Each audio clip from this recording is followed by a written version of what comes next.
Hello fellow reefers, welcome to the YouTube channel Veterans, Tanks, and Corals. I'm Jason Troxel, I own this company, I own this channel, and I'm here to talk to you about saltwater reef tanks.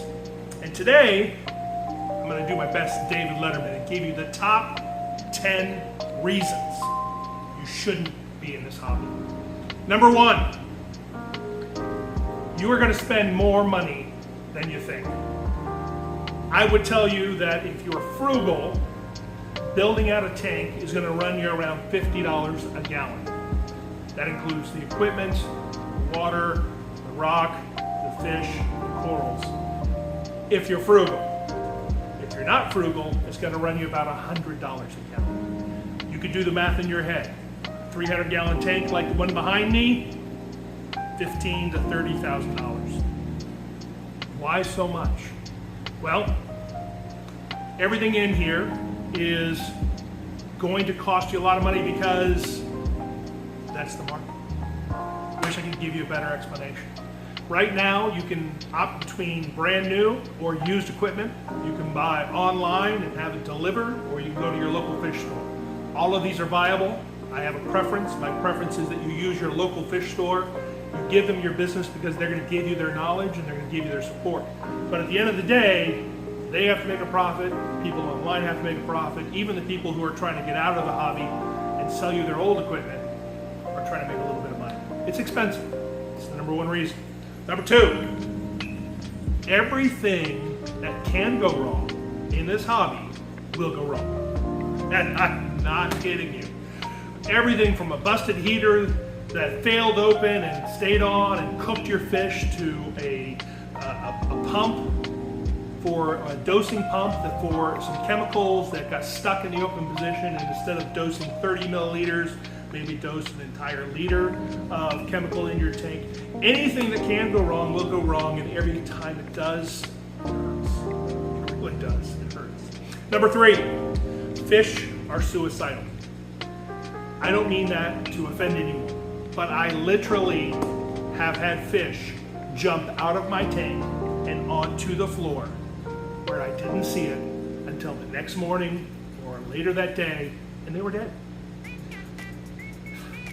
You can buy nets that go on top of your tank. I encourage that. I have a hutch. This is actually one of the tanks that my fish jumped out of, hit the top of the hutch, bounced out behind it. I didn't find that fish for several months, and by the time I did, he was dry and crispy underneath my tank.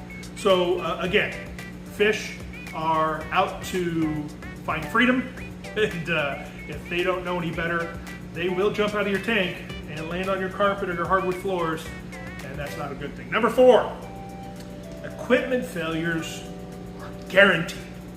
Let's take that heater. A heater turns on and off around 10 to 20 times per 10 minutes. I guess you could say once or twice a minute. I'm actually kind of lowballing it. Depending on how tight you set your tolerances on where you want your temperature to be will dictate how often your heater turns on and how often it turns off. Let's call it, just simple numbers, 200 times a day. Every day, 365 times a year. That is a failure waiting to happen, and it will. That is actually the most common failure point in aquariums, is a heater failing open or closed. Fish and corals have a narrow temperature band for their comfort, health, and longevity. If you get too high, you're going to kill your corals. They'll start bleaching. They'll release all the zooxanthellae into the water, and they'll do that as a defense mechanism, and you're going to freak out, and things are going to go wrong, and I'm just telling you. Equipment failures happen all the time, and that's just heaters. You got lights, you've got pumps, electrical shocks come from poor electrical connections where you've got something in water being powered by electricity. Equipment failures are guaranteed, and you need to know that. All right, number five, water chemistry is hard. I'll say it, maybe somebody else won't, but I'm gonna say water chemistry is hard. This isn't just a tank with some salt thrown on top of some tap water. This is water that's gone through a deionization and reverse osmosis process, then had salt added to it and mixed, And then that water is put into my tank where there are living organisms that need to support the nitrogen cycle for the fish who breathe in oxygen from the water and then breathe out ammonia. We breathe out carbon dioxide, they breathe out ammonia into the water. Ammonia is toxic to fish. And the more ammonia in the water, the higher the concentrate of the ammonia, the more likely your fish are to die. That bacteria that is in there is what consumes the ammonia, converts it into a nitrogen product, and then it follows through complete nitrogen cycle. So, what are you doing to keep just the fish alive? Well, that's making sure that your biome is established. Then you got corals in here, and corals love everything from regular fish poop that is part of the nitrates and phosphates that feed them, to also really rare trace metals like rubidium and calcium, which is not really rare, and a bunch of others that you're going to have to try and balance if what you want to grow is some beautiful corals to fill your tank. Water chemistry is hard. Don't forget it. Number 6, just because you're busy isn't an excuse. These things are a daily commitment. I mean that, like literally, every day, you gotta be doing something. Can you skip a day? Sure. Can you have somebody watch your tank while you go on a vacation? Absolutely. I don't mean that you have to get a handcuff and handcuff yourself to this. But what I do mean to tell you is, you need to check your water levels. Make sure that the evaporated water isn't increasing the salinity of your tank so much that it's killing your corals and fish. It means that you're going to have a food regime and some way to test your water quality, especially in the beginning, over and over and over again. Once your tank's established, we're going to cool that off a lot. One, we don't want you chasing numbers, but 2, a stable tank actually is a really incredible thing and very self-supporting. But you're going to have to spend some time with this tank, and so even though you've got kids soccer and date night and that work of convention that you're flying to Vegas for, just realize these things are a time suck. In a good way, but they're going to be a commitment you have to be ready for. Okay, number 7. You get out of the hobby, and I'm sorry to see you go, and I hope it wasn't because of a poor experience through this channel or your local fish store. You made a decision to get out, and we understand and support you. You're probably thinking that, hey, you just told me how much I have to pay to get into this, $50 to $100 a gallon. How much of my money am I going to get back when I go to sell it? Not much. Pennies on the dollar. On average, if you spend $100 a gallon to buy in, you're going to get $10 a gallon to sell out. I can't say anything different. It's the truth. Market saturated. More than 80% of the people who get into this hobby fail out in the first 2 years. Hear me say that again.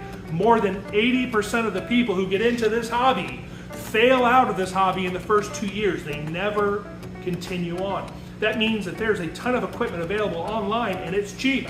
And maybe you want to think about buying some of that, but also that used equipment is an unknown to a new buyer. It's not really valuable equipment until it's set and wet. If it's not set and wet, I don't know if it's going to hold water. I don't know if it's going to push water. So I'm not going to pay you a premium price. I don't care if you have only had it for 6 months. I don't care if it really is in the original box. When you come and you try and resell that, you're going to find out that if you can even get 25% of what you paid for it, you're doing really good. The one exception I will say to that is these things here, the corals and the fish, are probably the highest maintainers of their value.